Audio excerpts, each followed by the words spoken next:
إلى كل من ضاقت به الدنيا وألمت به الخطوب واشتدت عليه الكروب والأزمات وضاقت حتى ظن أنها لن تفرج.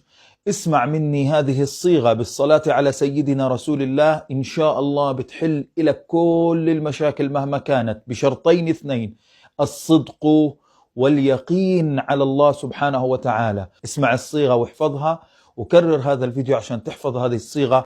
اللهم صل على سيدنا محمد وعلى آل سيدنا محمد، صلاة عبد قلت حيلته ورسول الله وسيلته، فأنت لها ربي ولكل كرب عظيم، فرج عني ما أنا فيه بسر بسم الله الرحمن الرحيم.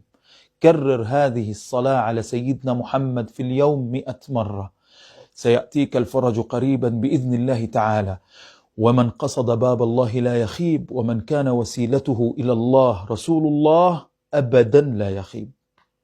ولا تنسون من دعائكم واذكرون بدعوة في ظهر الغيب.